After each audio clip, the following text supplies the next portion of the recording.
Welcome, everyone. It's a full house. Welcome to Brookings. Welcome particularly to members of the diplomatic community. Ambassador Panagopoulos from Greece.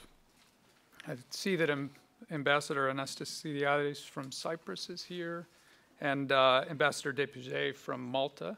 And of course, a special welcome to Ambassador Eleni Tsakopoulos-Kounalakis, the U.S. Ambassador to Hungary, and her husband Marcus, who are here.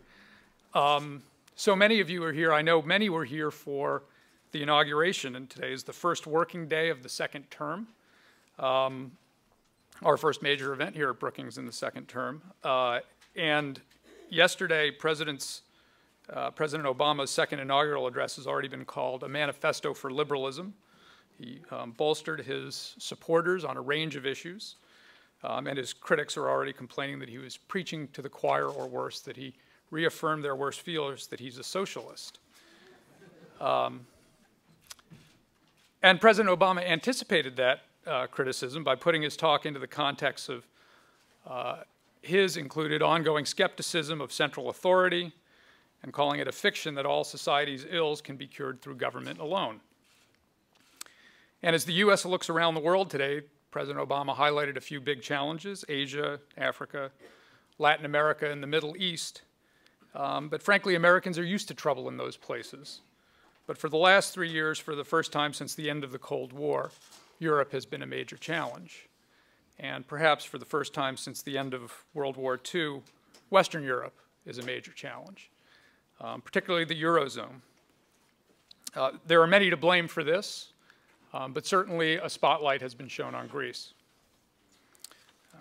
Greece is undergoing a debt crisis, but also a competitiveness crisis and a legitimacy crisis with taxation, public spending, corruption, criminality, and a general distrust of the political system pervading. And in the ongoing negotiations with Europe, the ECB, the IMF, for loans to get through from crisis after crisis after crisis, these have been 3 very difficult years in Greece. For many Greeks, watching the previous Prime Minister, George Papandreou, was quite dramatic in that he was pledging to dismantle the state that his father, Andreas Papandreou, built. And for many in Europe, it was too little, too late, but for many in Greece, it was too much, too soon.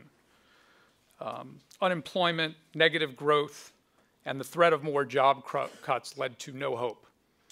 And an outcome this summer where the Socialist Party in Greece was reduced to a tiny minimum, tiny member of a governing coalition that's now headed by the New Democracy Party. And in second place is the Syriza coalition, led by our guest today, Alexis Tsipras.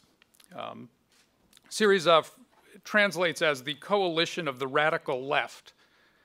And in an American political context, this is something entirely new for us, something that Americans are trying to understand and understand what it means, not just for the future of Europe, but for U.S.-European relations and U.S.-Greek relations. Many wonder where our guest will be taking Greece and the effect that it will have on Europe and on the United States. Some are suggesting that Greece is currently Europe's Achilles heel. We will recall the great warrior Achilles, a man filled with both pride and rage, who was brought down by an arrow to his heel. In the Iliad, that arrow came from Paris. Many in Europe today wonder if it will come from someplace else in Northern Europe or from Greece itself.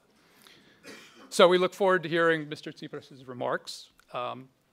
Afterwards, my colleague Domenico Lombardi, who is a senior fellow in our Global Economy and Development Program, and I will sit with him and ask him a few questions, and then we will turn the questions over to you, the audience. We will have simultaneous translation, and my mother, may she rest in peace, was a Greek language teacher. She will be rolling in her grave as I put my own earpiece on, because I am keen to hear every word that Mr. Tsipras will be sharing with us today. So with that, I give you Alexis Tsipras.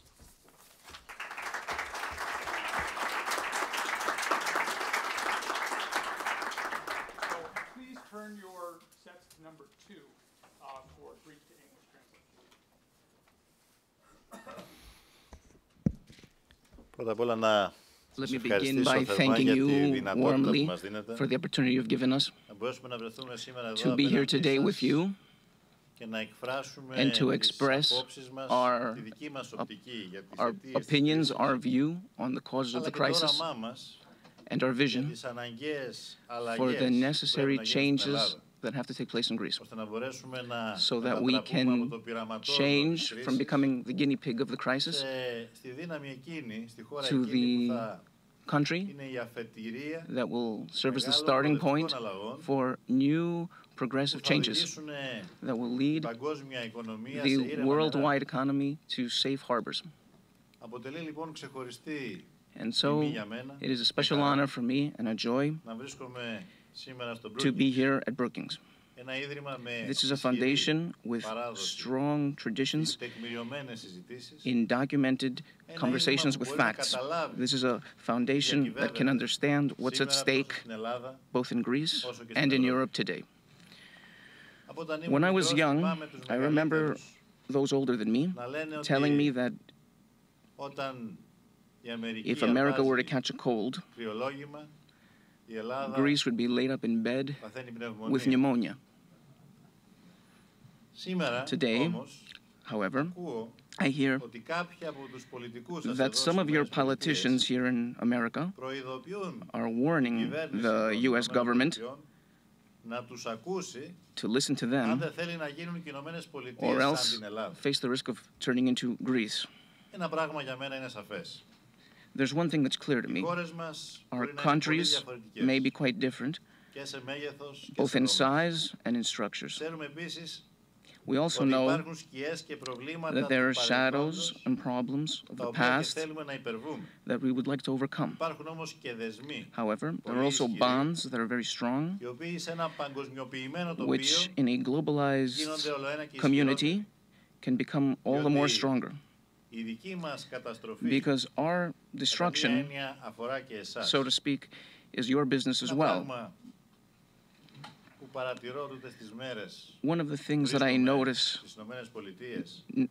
these past few days that I've been in the United States, walking in the streets, I had visited San Francisco and, of course, Washington. One of the things that I've noticed is that America is a country that does not find itself in a state of depression as Greece is. I have not seen any closed shops. I haven't seen any sad faces. I haven't seen any signs of hopelessness everywhere.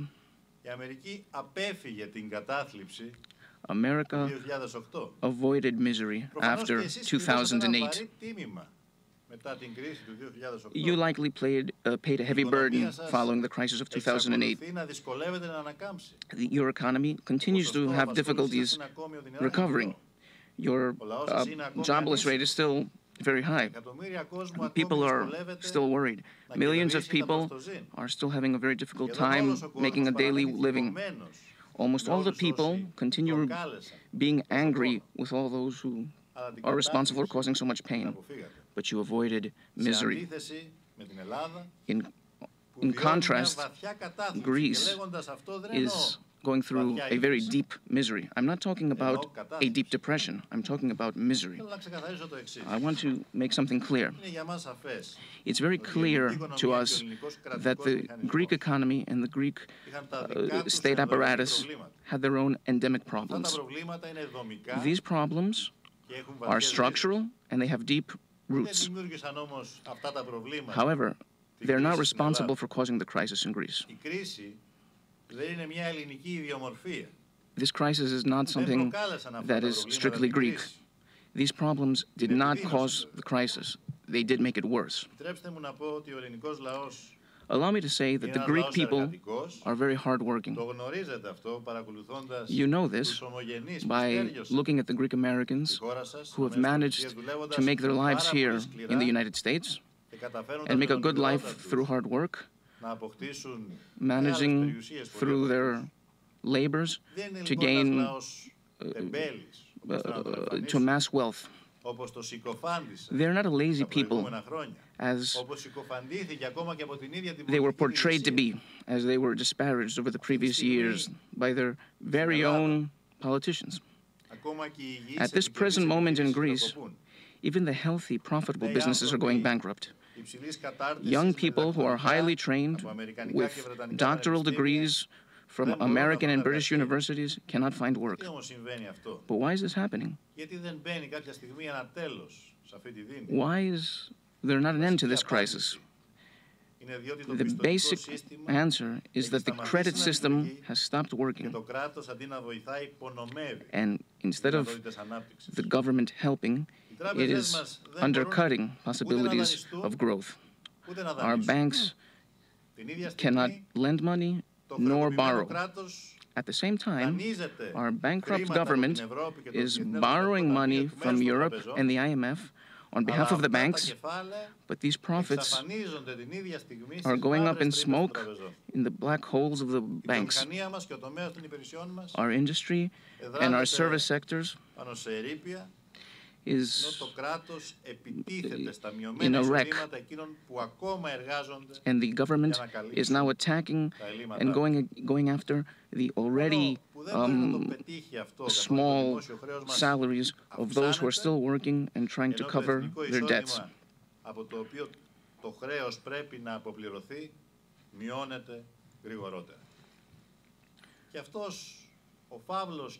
This vicious cycle is getting out of hand.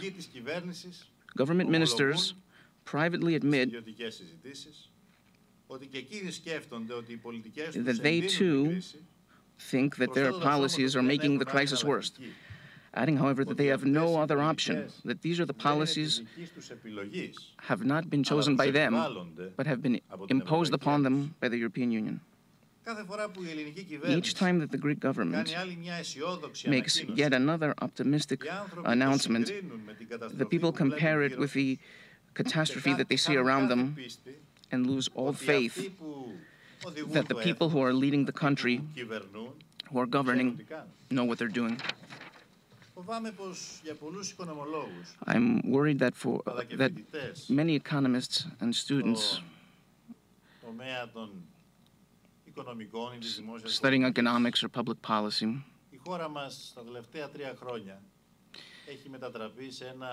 look at our country as a lab of political austerity. If you want to see what sort of pre-cyclical economic policies have destroyed the social web, turning a deep crisis into turning a deep depression into a deep crisis, all you have to do is visit Greece. If you want to see with what way the implementation of the greatest fiscal austerity program that is implemented in peacetime has failed to deal with the debt crisis, just come to Greece.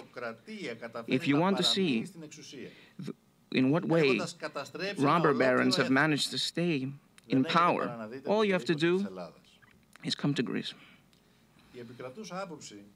The prevailing viewpoint is that the cycle of recession that I have described to you began because of the overborrowing of the Greek state during the period that came before the economic crash of 2008. But this is not untrue. However, from an analytical standpoint, it doesn't help our efforts to understand the crisis. It's like saying that a sick person who's suffering from cancer is in pain. This might well, in fact, be true, but this particular observation cannot help us to understand exactly what caused the cancer, what kind of cancer this person is suffering from, and what the necessary therapy will be required for the treatment.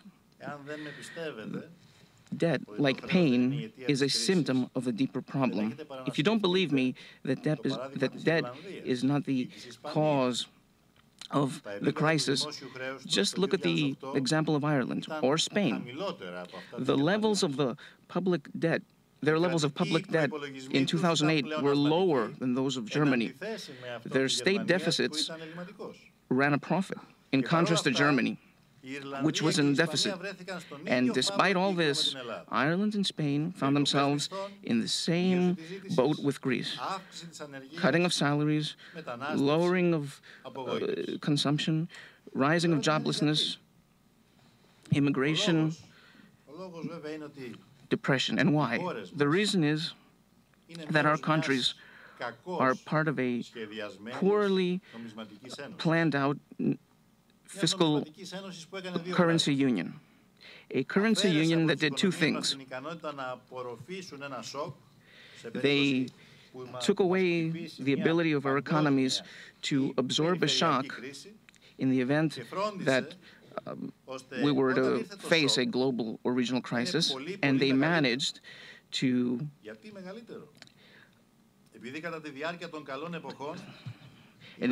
make the effects of the shock be much, much worse. Why worse? Because during the good old days, our fiscal union led to giant influx of profits from countries experiencing profits to countries that had debts. These influxes caused bubbles, which in turn led to the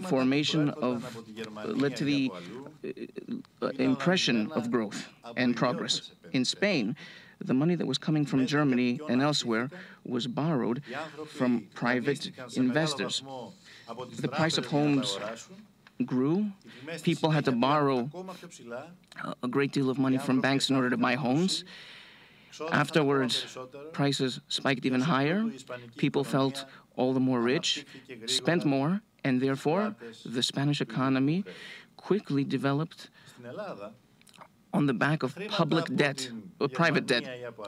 In Greece, money from Germany and elsewhere were borrowed from the government, which subsequently gave them to private investors to build roads, Olympic facilities, etc. At the same time, tax evasion and tax cuts for the rich did not allow us to have a balanced budget all previous years. And so therefore, when the markets crashed in 2008, both Spain and Greece were heading on the road towards disaster. In Spain, just like in Ireland, the housing market crashed. Prices fell. People ended up with homes that were worth less than their loans. Many people went bankrupt. When banks started having problems, the government intervened and took on its debts. In this way, both banks and government went bankrupt. In Greece, the government directly went bankrupt because it was the one that had borrowed to a very high degree.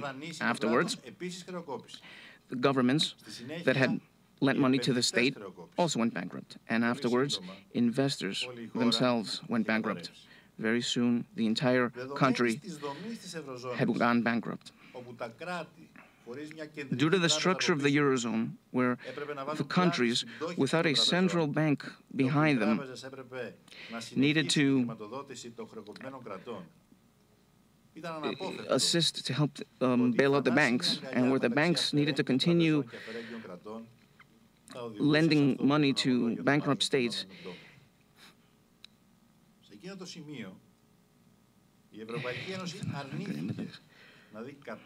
there was a domino effect because of the banks that were untrustworthy and the untrustworthy countries that they were associated with. This was the point in which the European Union refused to realistically look at the situation. They decided that it was better to act that it was just a crisis of public debt, and they did not, instead of accepting that they had poorly designed a currency union, they decided to implement austerity packages upon economies that were on the brink of bankruptcy.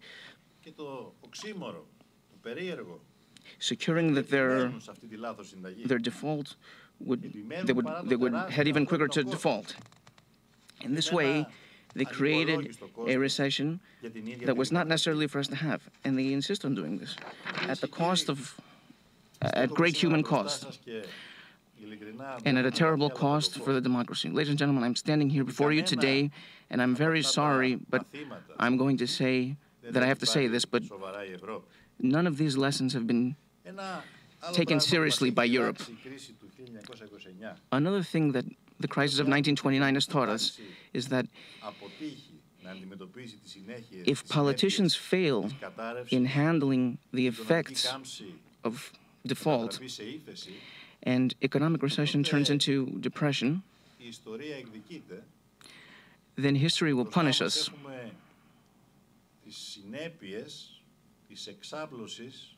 And we are now facing the outcomes of the spreading of political ideologies. We are now facing the phenomenon of fascism. This is taking place in Greece today. In Greece, neo-Nazis have managed to not only get into parliament, but to increase their popularity with the public. And in the parliament in my country, we are forced to stand across from the neo-Nazi party that promote anti-Semitism and give salutes just like Adolf Hitler did.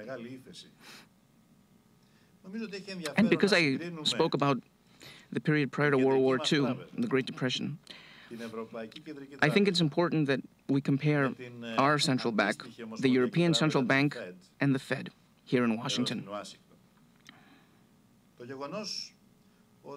The fact that the head of your bank, the Fed, Mr. Ben Bernanke,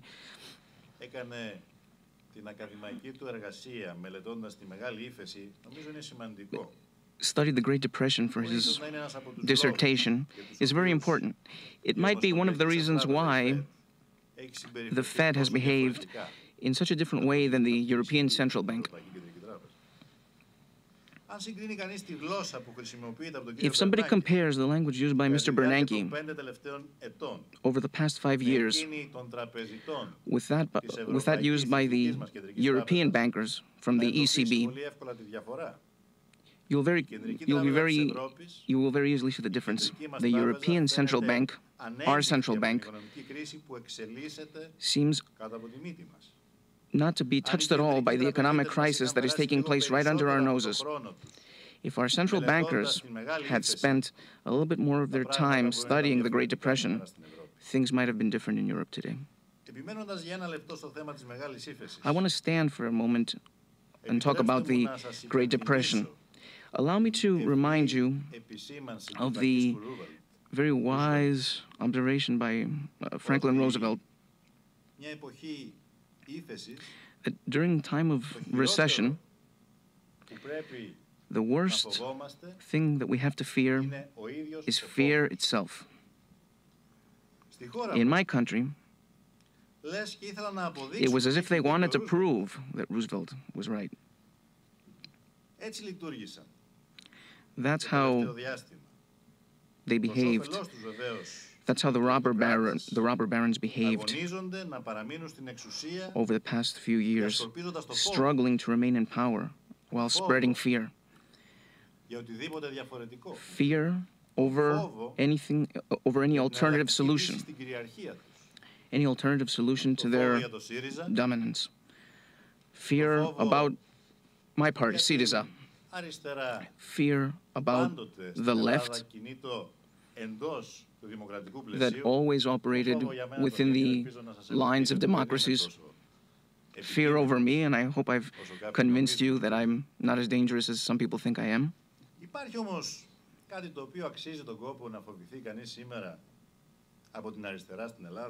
But is there really reason for somebody to be afraid of the left in Greece today? I heard the person who spoke before me saying that I represent the radical left. This is a term that sometimes sounds funny to many listeners. Many of you may not know that the term radical was used by many parties in Greece. Even former Prime Minister Konstantin Karamanlis used the term ere, a radical union of Greece.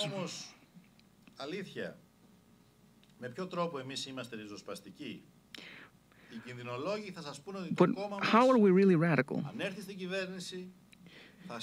Those who engage in scaremongers will tell you that our party will come to power, rip up our agreements with the European Union and the IMF, take our country out of the Eurozone, break off all of Greece's ties with the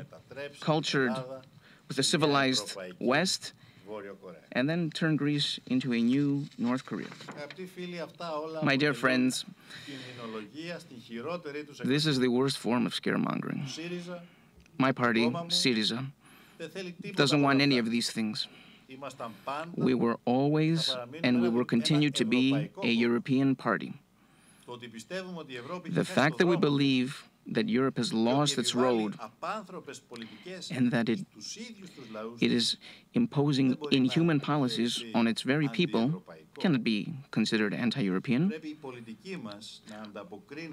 Our policies have to match the best interests of the people of Europe if we want to consider ourselves pro-European. And the fact that Europe is our common home and that we have to protect it from the Great Depression that is spreading and threatening not only us Europeans, but the entire world economy. We want to stop the splintering of Europe. And that's why we're against today's austerity policies. That's why we are standing against today's European austerity policies. Allow me to say it very plainly. Syriza, when it comes into power in Greece, will have one and only one goal: to save the country, without, however, allowing the people of Greece to perish. Because a country can be destroyed when its people are destroyed. And so our goal is to save the country and keep the country in the Eurozone. But this does not mean that we should accept stupid and inhuman policies that are handed down to us by today's self-destructive leaders of the Eurozone. Truly, in my opinion, in order for us to remain in the Eurozone over the long term, in order for the Eurozone to survive, we need a radical change of plan. We need a rational reconsideration and review of our strategy to combat the crisis, and not just on a Greek level, on a European Union level. But this new strategy will not come up until a party like ours gains the power to say enough is enough, not just in our country, but in Brussels as well. Enough with this craziness of austerity. What we are telling you plainly and clearly is that this agreement, this famous memorandum of understanding, but allow me to call it a memorandum of austerity. This agreement is broken every day by reality itself. What we want to renegotiate is the actual terms of lending. But the memorandum of austerity is already dead for us. It has been rejected by life itself. And allow me to stress this fact, that it's not the IMF's job to forecast what is going to happen if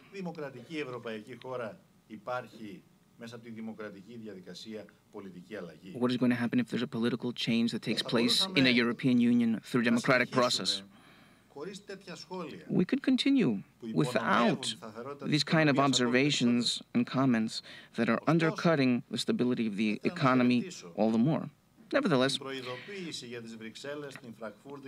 I want to hail the warning sent out to Brussels, Frankfurt, and Berlin that this agreement has already been overpassed by reality, that it is impossible for it to be successfully implemented. Even if Syriza convinces every Greek man, woman, and child to wake up and sleep and spend their entire day upholding it to a T. You see, this is an agreement that is contrary to the rules of economy, and for this reason,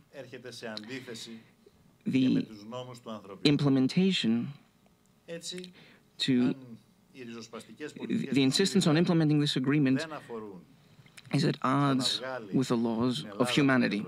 And so Syriza's radical policies have nothing to do with taking Greece out of the Eurozone. And if I'm not telling you that it's about reneging on all our agreements with the Eurozone, what then does the title radical left refer to? It means that we are ready for radical reforms in the government to create a steady environment of justice, redistribution of wealth, and investments. It means that we're going to continue insisting that the Eurozone needs new foundations. It means that we are not going to accept the second coming of a European Herbert Hoover haunting the peoples of Europe. It means that we're going to oppose every effort to explain the European crisis through the fable that the crickets of the South spent all the money that was raised by the ants of the North. It means that we will continue explaining that the crisis facing the euro happened because the crickets in Germany and Greece had a party prior to 2008, profiting at the sake of the hard-working ants both in Germany and in Greece. And when the Great Recession came, the crickets of Germany and Greece demanded that they cover their losses by taking the wealth of the ants of Germany and Greece. It means that we're going to demand a new deal for Europe, a European New Deal that is going to set the productive abilities of the European continent in motion to combat poverty and hopelessness. Last June, Syriza's popularity spiked from 4% to 27%, but we did not place first. Many of you have perhaps heard the propaganda that Syriza is a dangerously inexperienced party. Today, I stand here before you, ready to answer any of your questions, while at the same time proudly declaring that, yes, we are in fact inexperienced. We are inexperienced in forming shady deals with oligarchs in Greece and robber barons who have been governing all these years. Yes, we're inexperienced in covering up scandals and payoffs like the infamous Siemens scandal or the Lagarde list. Yes, we are inexperienced. We've never signed any memorandums that run contrary to the logics of macroeconomics. Yes, our thoughts are steady, and so are our hands. But above all, they are clean. The last thing I'll tell you, but not my final word, is that my message to the audience here at Brookings is that our party wants to establish a mutually beneficial dialogue with well-meaning progressive intellectuals from your side of the Atlantic Ocean. I want to tell you that the people in Greece, even the people from the radical left, see you as fellow travelers in this multifaceted but very important undertaking to reestablish wealth and growth and hope on both sides of the Atlantic. The rest of the people who have made great strides over the past few decades are looking at us Europeans and Americans with agony. We mustn't let them down, just like we mustn't let down our people as well. We have to prove to them that humanity has become wiser from the disasters it has faced in the past. It has become wiser from all that it has suffered in the past. All that we have suffered in the past have become lessons to us, and we are not going to go down those destructive roads of the past. Thank you.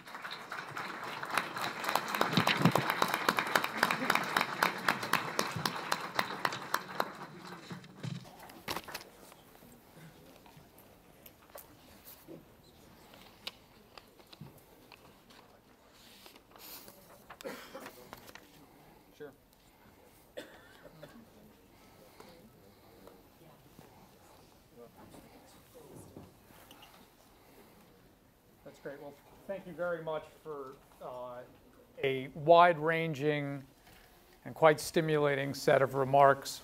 Appreciate very much your explaining what it means to be a radical party. I want to follow on that a little bit too, to try to understand a bit better, because many Americans, particularly Greek Americans who followed Greek politics closely, were familiar with the Socialist Party of Andreas Papandreou, the one that George Papandreou led for a while. Again, in a U.S. context, socialist is something that's out of the question. It has a certain set of views about the role of government. To be to the left of that, when you're radical, the definition of radical is to break from something. What is it from the traditional Greek left that the radical left breaks from?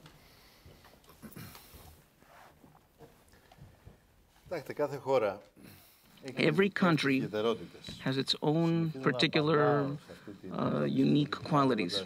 I usually answer this question by saying that every country makes its own wine, which vary in the quality and taste. Greece is a country with the uniqueness of having two large parties in its political world. What we call the Democratic Party and the Conservative Party. In years past, this was the difference between the Royalists and the Venizelists.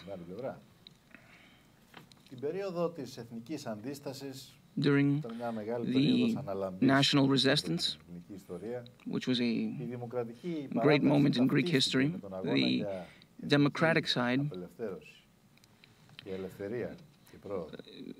fought on the side of freedom and progress and identified itself with the National Liberation Front. After the Civil War, as you know, history is usually written by the victors. There's a continuation of this tradition. Historical analysts say that the Democratic Party in our country always had many different constituencies. And following the dictatorship, this group was won over by Andreas Papandreou. And many say that he copied slogans from the radical left. Today, following the unfortunate choices of George Papandreou and the tragic path taken by our country, this political area is now being represented by Syriza, a party that does not abandon its traditions, its values, and all its beliefs from the left. However, it meets together with other parties from the democratic side and wants to express a younger generation and the social strata that are the middle class, the poor class, that are being disparaged by this economic crisis,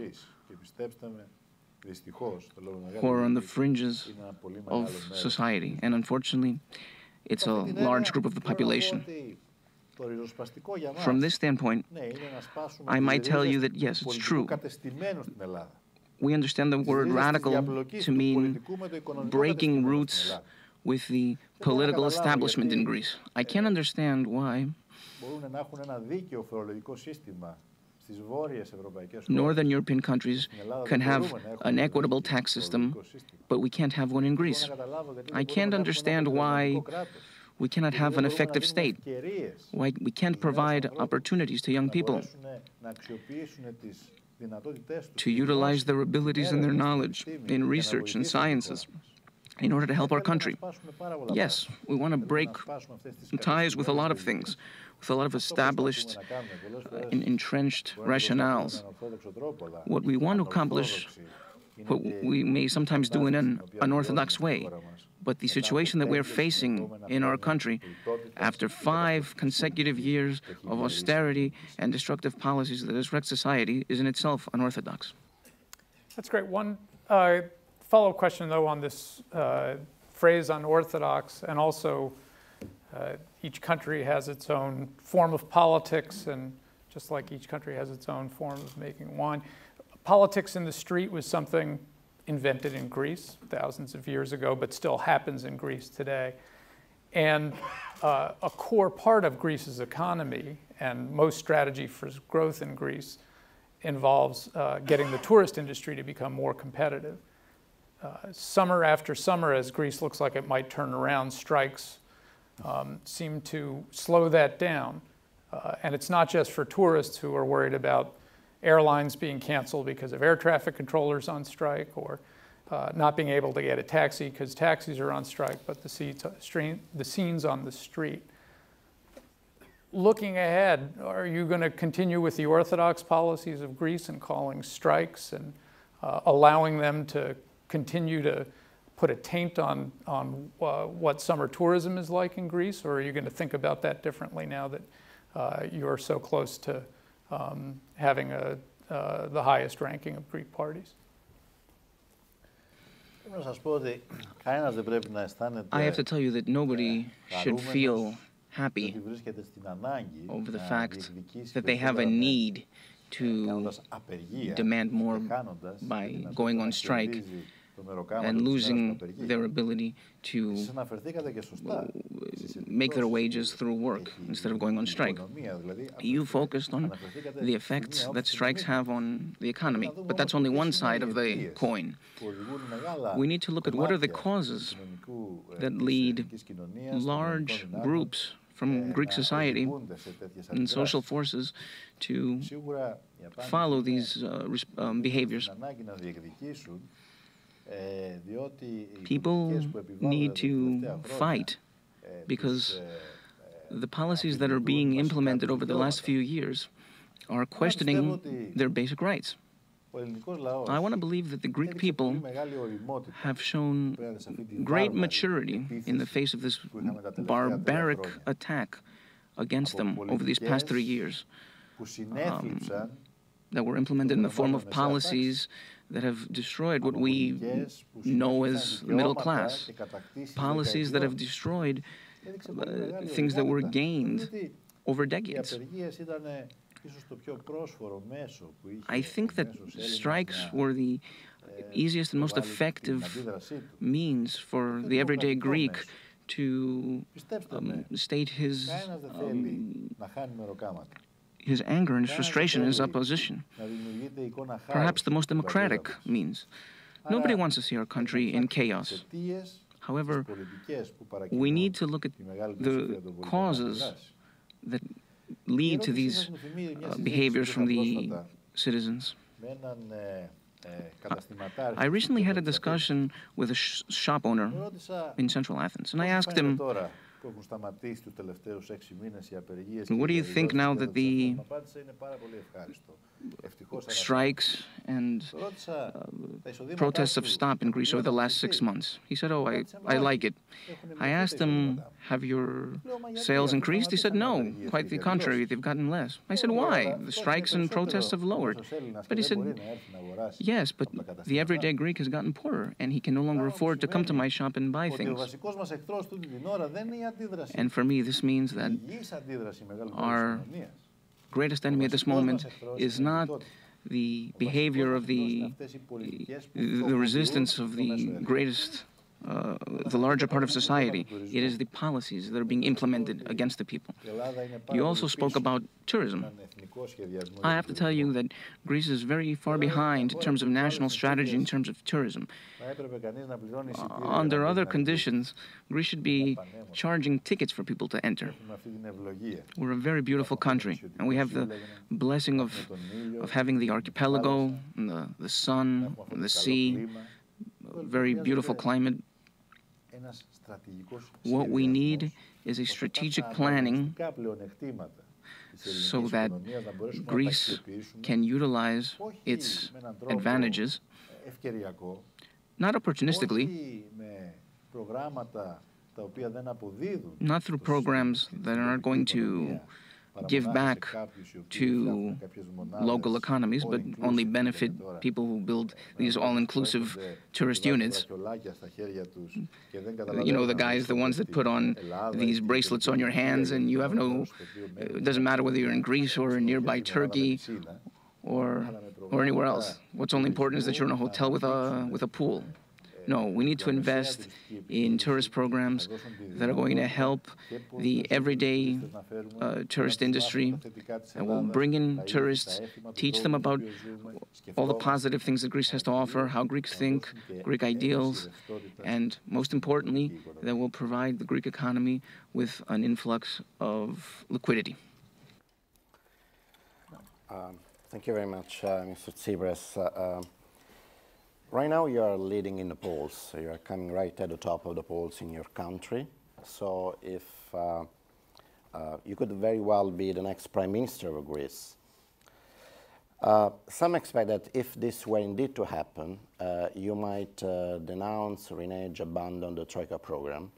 You have just said that this may not necessarily be the case. And in fact, you are going to call, you said, for a new European deal. But, you know, it takes two to tango. In a way, the effectiveness of your strategy is going to depend a lot on whether you're going to find sympathetic ears in Berlin, in Brussels.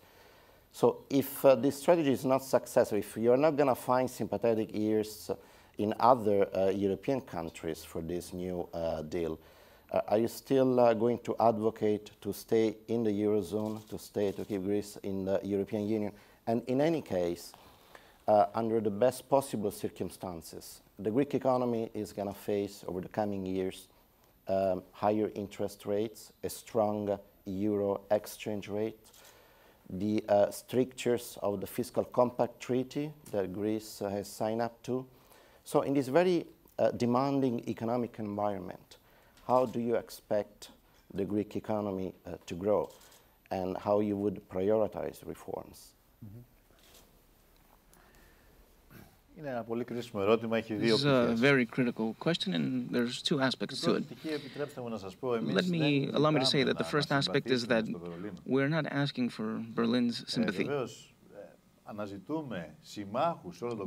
Of course, we seek out partners and allies all over the world, because we see that the policies that Berlin is following is not only disastrous for Greece, but places the entire European economy on uncertainty, and on a larger level, the entire global economy. This may be a policy that is to Germany's benefit, but it is a policy that places the global economy at risk. That's why we're here.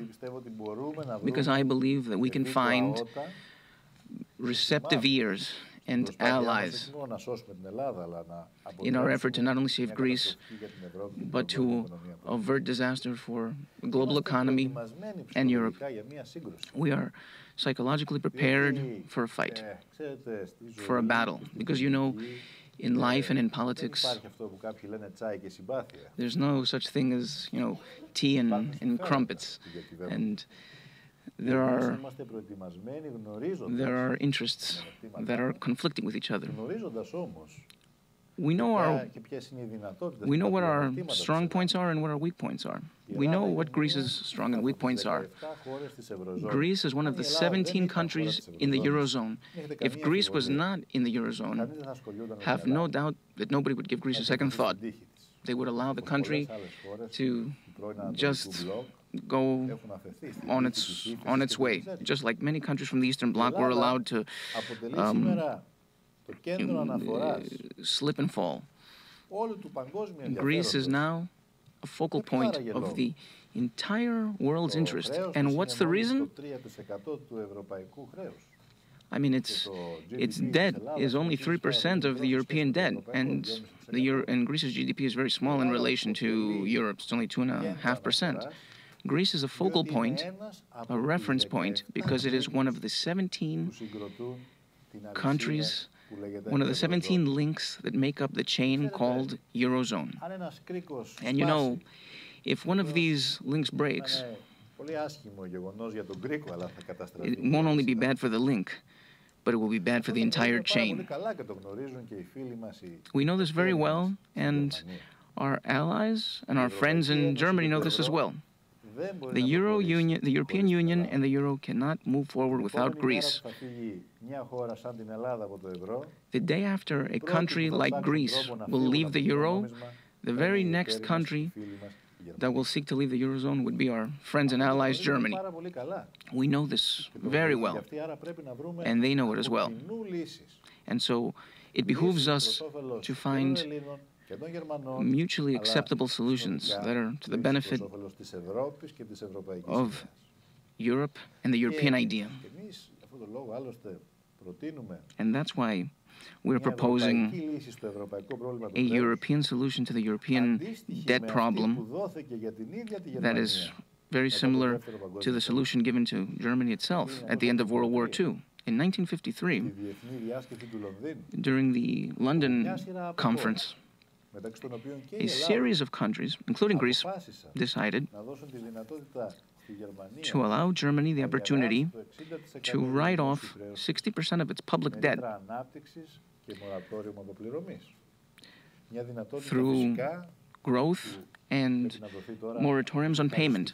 And this is an opportunity that must be given not only to Greece, but to all the European countries that have a debt problem, so that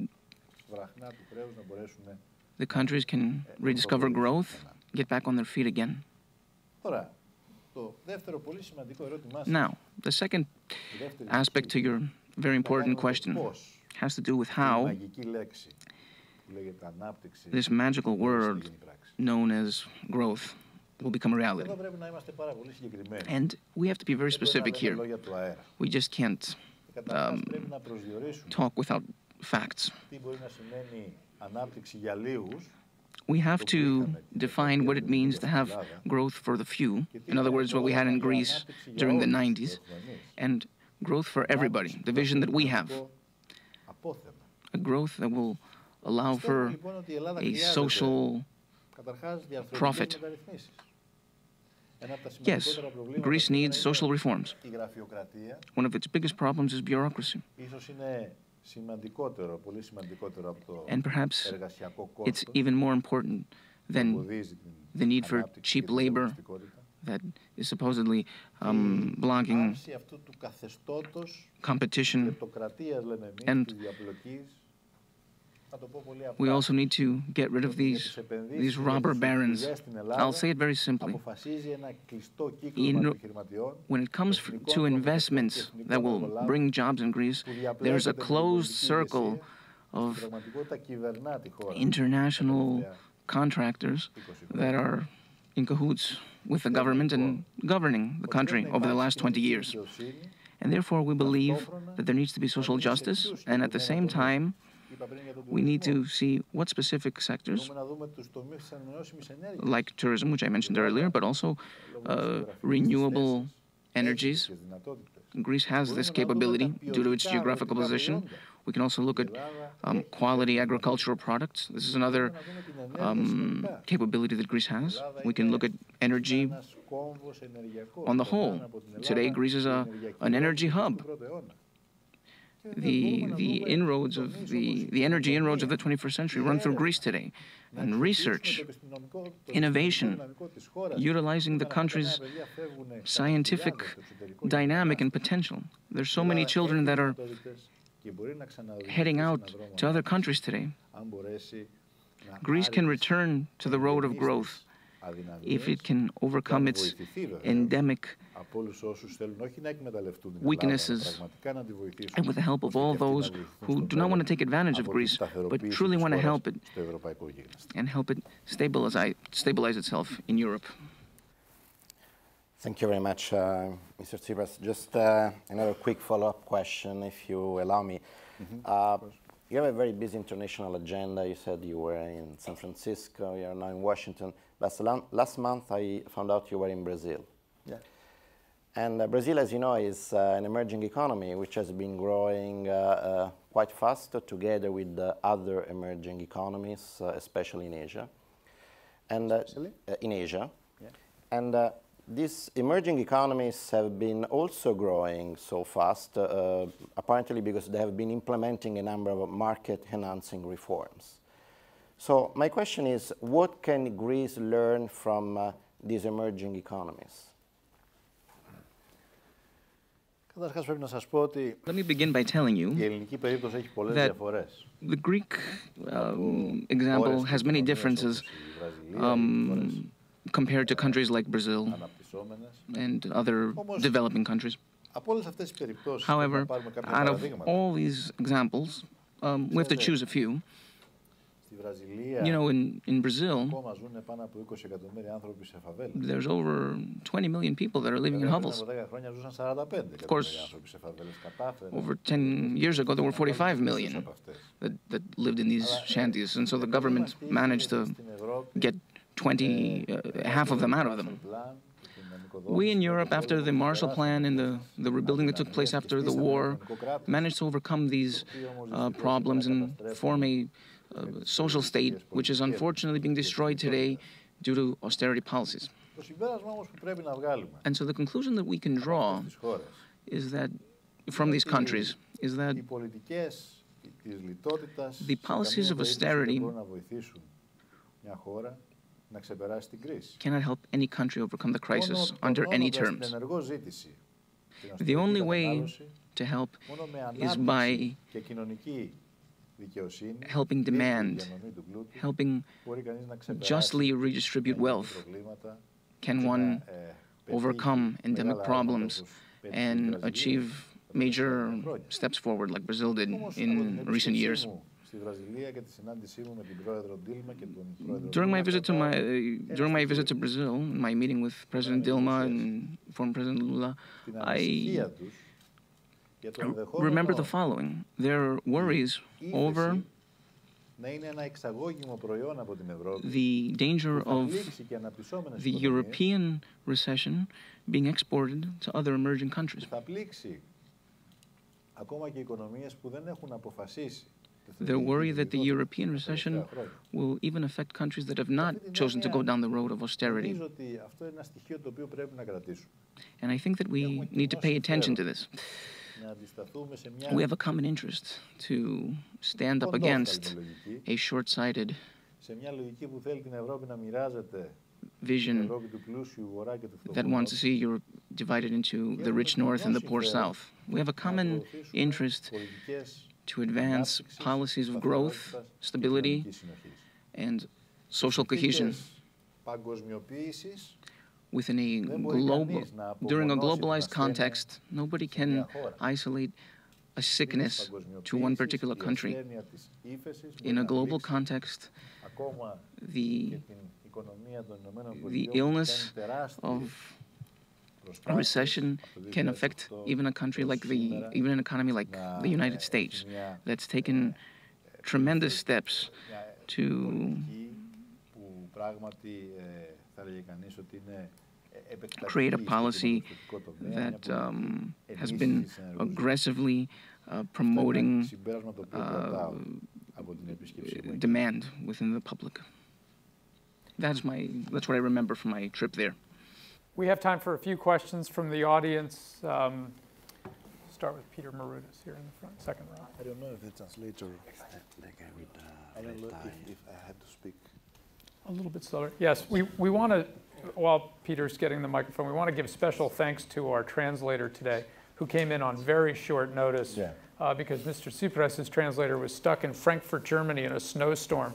So many thanks, and we're all going to go a little bit slower since the translator is learning all of us. So Peter. I'll speak. Yeah. I'd like to shift it, if I may, Mr. Tsipras, from domestic economic and European economics. I'd like to ask you the question, with respect to the present government and recent past governments in Greece, do you differ in any areas of foreign policy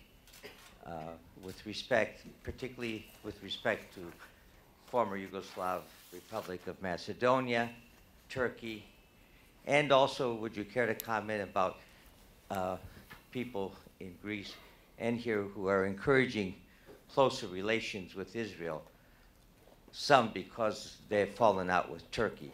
But I'd like to get some idea how you might view current foreign policy in Greece.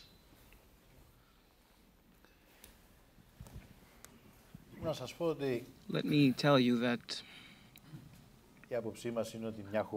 our view is that a country has to have continuity in its foreign policy. We're going to come not to do a 180 and turn everything around, but to be able to give a multidimensional and active tone to our foreign policy. During my meeting with the U.S. ambassador earlier this week, he told me, what does this mean? What's multidimensional and active foreign policy mean? Greece is a country in Europe, but it's not like the other European countries. We're not lucky enough to be bordered by Luxembourg and Sweden. Our borders are a hotbed, a very a hot area in the Mediterranean basin. This is an area that historically has been a region where there have been attempts to assert one's claims and make attempts associated with its special geostrategic position. Following the Arab Spring, we now have instability in this area. And as I told you before, this is now an energy hub. We're going to help the efforts to make Greece a region of stability, cooperation. We want peace and cooperation with our neighbors first and foremost. But this will depend on the mutual acceptance of the rules of international laws. We have differences, and we believe that these differences have to be solved through dialogue. We also have open wounds, like the Cyprus issue, which we believe needs to be solved through a just and viable solution with the help of the international community, along the lines of the efforts taken by the President of Cyprus, Dimitris Christofias, which unfortunately haven't panned out. Our relations with the former Yugoslav Republic of Macedonia need to be relations of cooperation and collaboration. We have nothing to fear from a small neighboring country to our north. Our difference over the name issue is a difference that needs to be solved within the context of a mutually agreeable solution of a solution that is mutually acceptable with a geographical qualifier. This is an opinion that the Συνασπισμός Party has had back during the Pinheiro package was submitted in the early 90s. This was an opinion that Mr. Samaras did not share when he was foreign minister, and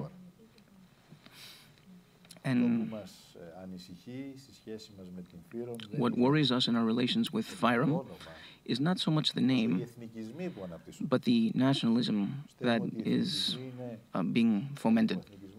We believe that nationalism is the greatest foe to peaceful coexistence and friendship among the countries. We're very uneasy when we see nationalistic parties placed first in the neighboring country and start withdrawing iridescent thoughts and policies that were a thing of the past. In relation to Israel, we believe that our country, along the lines of a multidimensional and active foreign policy, needs to develop collaboration with Israel along the lines of mutual interests. We are in favor of cultural cooperation, commercial cooperation, the ability of exchanging knowledge and know-how. Where we have some reservations is in military cooperation, and this is because we consider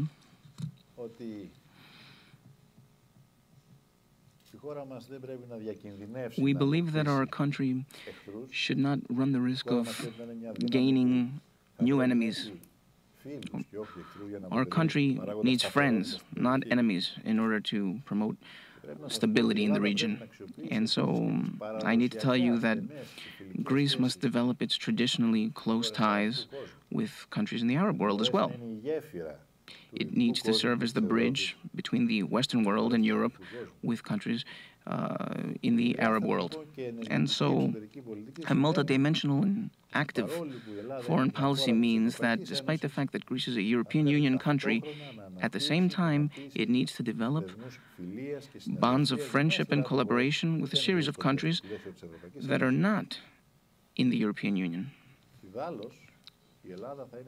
Otherwise, Greece will be a country that follows, strictly follows the EU strategy and the most important countries in the European Union. And so Greece will not be able to serve as a bridge that would be able to make a greater contribution both to the European Union and to the Western world.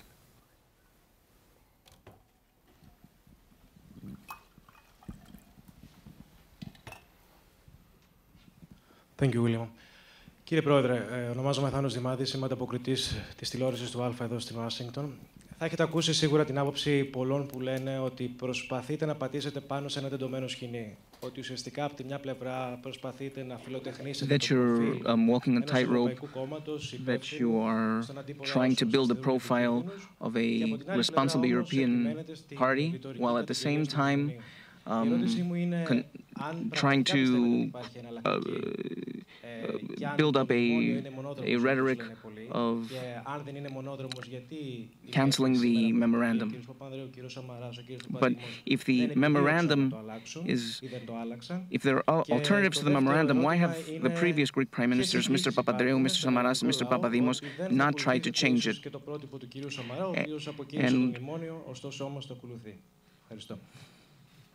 What guarantees do the Greek people have that you are not going to follow the policies of Mr. Samaras, who was initially opposed to the memorandum and now supports it? Thank you.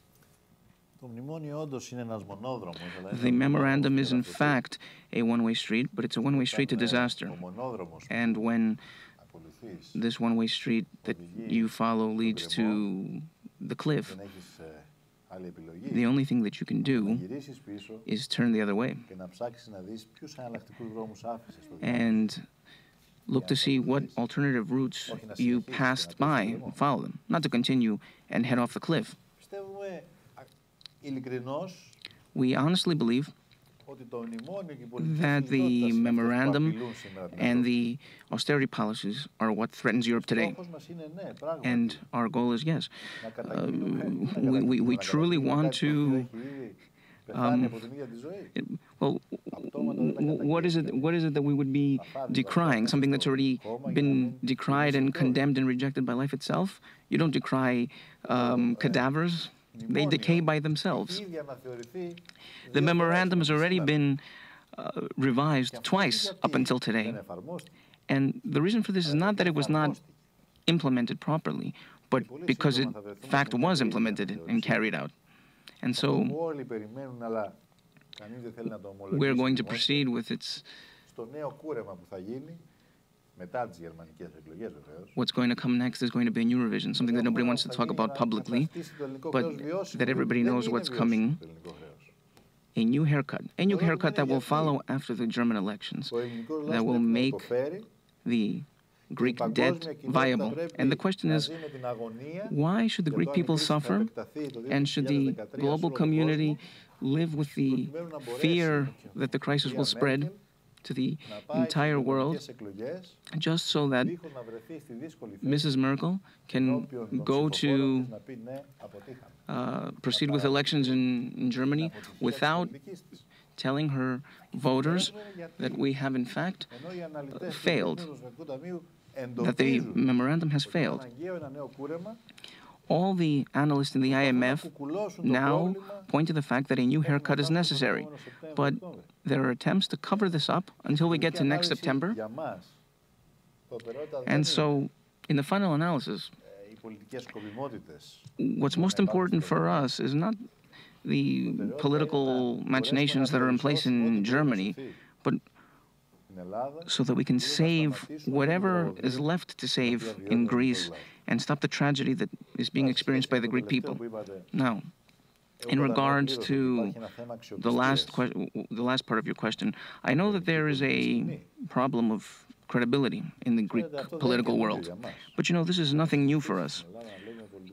In Greece, we've become used to the fact of seeing politicians that say one thing prior to the elections and one thing after, who promise one thing before they get elected and another thing once they come to power. As you see, we only say things that we believe and that we're going to try to implement. We're not saying anything that's crazy. We're not saying anything that's too wordy. In many instances, we feel like scientists from the Middle Ages who were trying to tell everybody that the world revolves around the sun, and yet were threatened with excommunication and because they were talking sense. We're talking sense. We're heading off the cliff.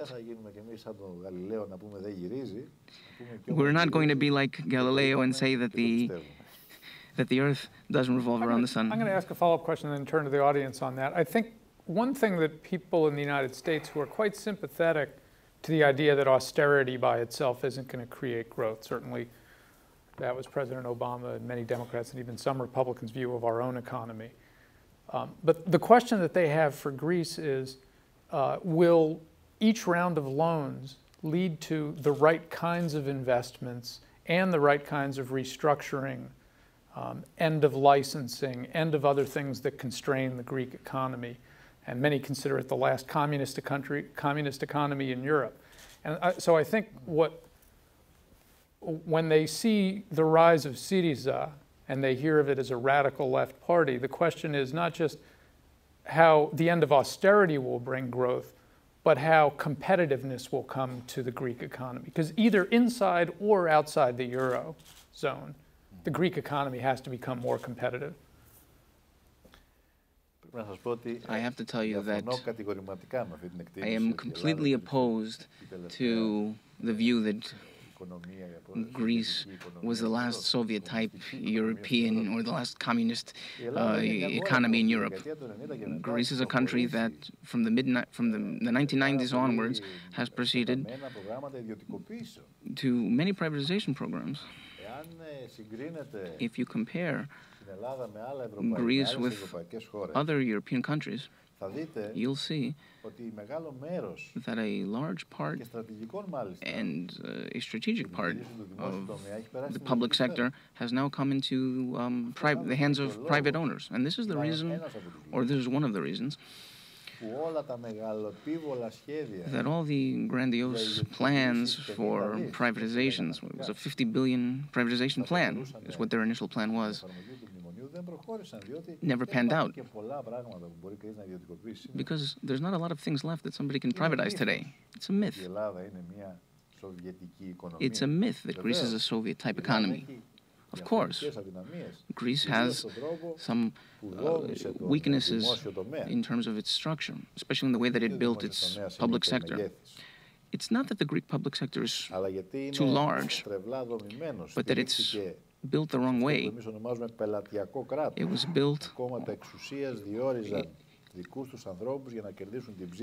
built on governments assigning their cronies and their own people into positions to win over votes.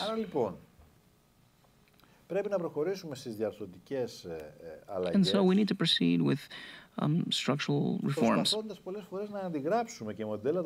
In many instances, copying models that are effective and work in other European countries. But the solution is not to implement in Greece what Pinochet did in Chile and destroyed it. It's not a program of privatization of every business that might be profit-generating. Our program, precisely because we understand the need for what economists call FDI, foreign direct investment, direct investments from foreign countries. We want to follow a model that's been successfully implemented in Scandinavian countries and Norway, where the public sector participates in partnerships with private funds or through international agreements, bilateral international agreements that will have 2 points for Greece, that will allow Greece to create jobs, and that will respect the job market, and that will respect the environment. The second point is to secure what we call social reciprocity. I believe that we can proceed with these kind of investments and that they can work.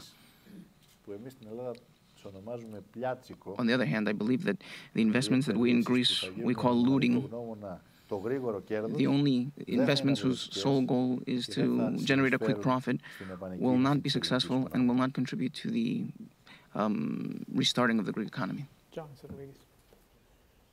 right here. Yes, right there. Thank you. Thank you, Bill. Mr. Tsipras, you're in Washington, D.C., at a time when this capital is focused on several foreign policy and national security crises in Greece's immediate periphery. There is the Syrian civil war and the refugee crisis in Turkey. There is the growing threat of Iranian nuclear ambitions with the ballistic missile capacity aiming towards Europe.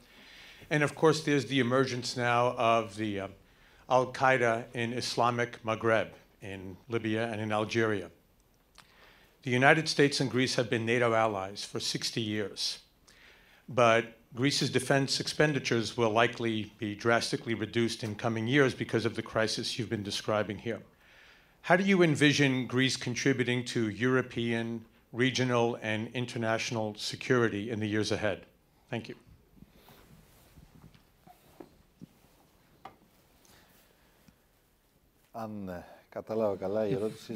If I understood you correctly, your question had to do with how Greece can contribute to Europe for a stability, to promote stability.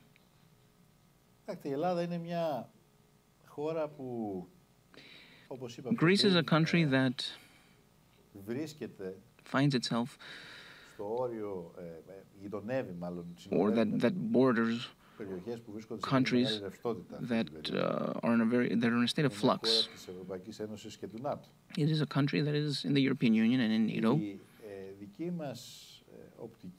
Our perspective is that Greece needs to be a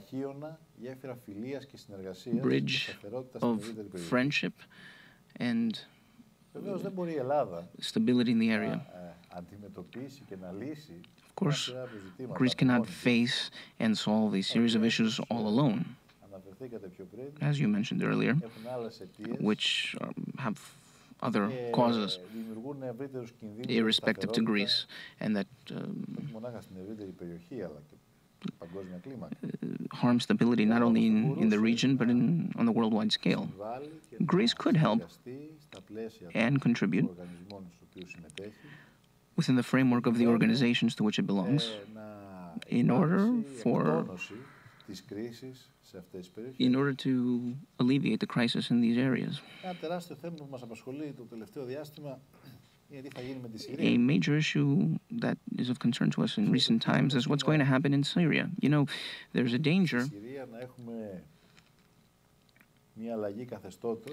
of a change of government, change of rule in Syria, which some people may find quite, may lead some people to breathe a sigh of relief, because Syria did not have a democratic government, but the new rulers may be even worse. And we may end up with millions of refugees heading west, and in fact, religious refugees who will be persecuted because of their beliefs. Millions of Christians may end up fleeing Syria in order to survive. Perhaps the first country that they come across on their way west will be Greece.